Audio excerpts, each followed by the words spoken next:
नमस्कार, एस्ट्रोलॉजिकल में आपका स्वागत है। हमारी जो भी वीडियो आए उसको कृपा करके पूरा सुनिएगा, उसको आधा अधूरा मत सुनिए।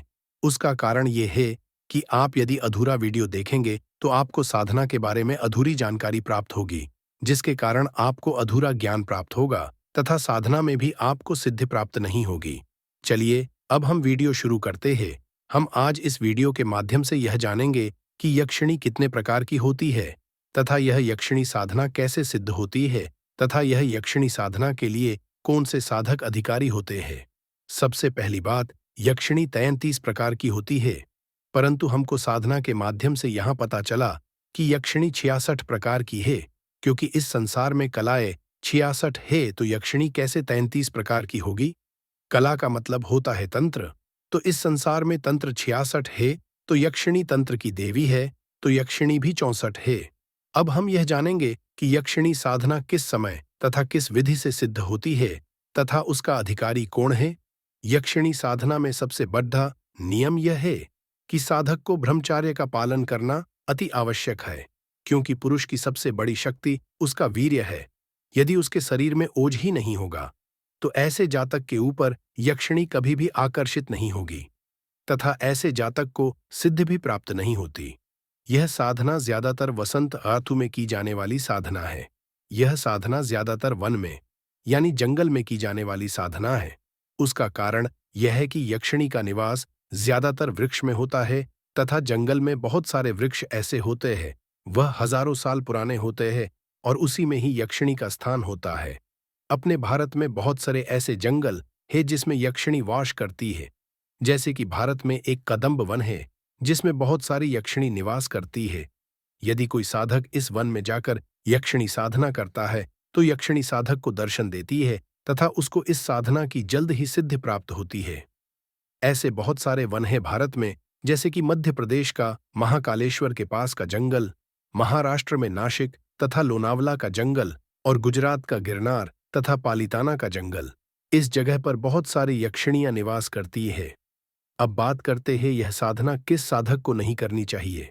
यह साधना मोक्ष मार्ग पे चलने वाले साधक को कभी नहीं करनी चाहिए। जैसे कि जो साधक अपने जीवन में ब्रह्म विद्या यानी ब्रह्म ज्ञान प्राप्त करना चाहते हैं, ऐसे साधक को यह साधना नहीं करनी चाहिए। यदि तब भी ऐसे साधक यह साधना करना चाहते हैं तो ऐसे साधक को कभी भी यक्षिणी देवी के साथ कोई भी प्रकार का वरदान या वचन नहीं लेना चाहिए। ऐसे जातक यह देवी से कोई भी प्रकार की विद्या में पारंगत होने का आशीर्वाद ले सकता है, जिससे साधक का ब्रह्म ज्ञान प्राप्त करने का मार्ग खुला रहे। अब हम जानते हैं यक्षिणी साधना में कौन कौन से मंत्र की आवश्यकता पड़ती है। यक्षिणी साधना में क्रोध मंत्र की बहुत आवश्यकता रहती है। वह इसलिए कि साधक लगातार 6 महीनों से यक्षिणी साधना कर रहा है, परंतु देवी साधक को दर्शन नहीं देती, तो वह साधक देवी के मंत्र को क्रोध मंत्र के साथ संपुटित करके देवी को क्रोध मंत्र के बल से बुला सकता है और उनसे वरदान भी प्राप्त कर सकता है। परंतु क्रोध मंत्र के साथ साथ साधक को क्रोधनकुश मुद्रा भी आना जरूरी है। यह सब हम आपको हमारे साधना के अनुभव तथा साधना की शक्ति से आपके सामने प्रस्तुत कर रहे हैं। बाकी यूट्यूब में बहुत सारे लोगों ने यक्षिणी देवी को निचले दर्जे की छिनाल बना दिया है। जब देखो तब यूट्यूब में देवी के साथ संभोग की बातें बताते हैं। संभोग की बात सही है, परंतु आप देवी का चयन कौन से रूप में कर रहे हैं वह उसके ऊपर निर्भर करता है। और हम आपको यह भी बता दें कि मनुष्य योनि देवी के साथ संभोग करने में सक्षम नहीं है, क्योंकि देवी का शरीर 4 महाभूतों वाला है और मनुष्य का 5 महाभूतों वाला है। यक्षिणी देवी के पास पृथ्वी तत्व नहीं होता, इसलिए मनुष्य देवी को संतुष्ट करने में असमर्थ है। इसलिए हम आपको यह सलाह देते हैं कि आप देवी से संभोग की अभिलाषा मत रखिए, अन्यथा आपकी सारी शक्ति और सिद्धि भी चली जाएगी, जिसके कारण आप राजा से रंक बन जाएंगे। अब हम आगे बढ़ते हैं। यक्षिणी साधना की मुद्राओं में महत्वपूर्ण मुद्रा क्रोधनकुश मुद्रा, आवाहन मुद्रा, अभिमुखीकरण मुद्रा, सनिध्याकरण मुद्रा, यह सब मुद्रा की आवश्यकता रहती है तथा बहुत सारे नियम का पालन करना अति आवश्यक है। अब हम बात करते सुरसुंदरी यक्षिणी साधना की। सुरसुंदरी यक्षिणी साधना पहाड़ पे की जाने वाली साधना है। यह साधना में सुरसुंदरी वशीकरण यंत्र की आवश्यकता पड़ती है तथा कुछ विशेष माला की इस साधना में देवी के मूल मंत्र से देवी को धूप दीप नैवेद्य गंध चंदन कपूर का तांबूल देना पड़ता है। यह साधना आपको त्रिसंध्या में करनी पड़ेगी। हर एक साध्य में आपको 30 माला का जाप करना अनिवार्य है, यानी आपको दिन की 90 माला का जप करना आवश्यक है।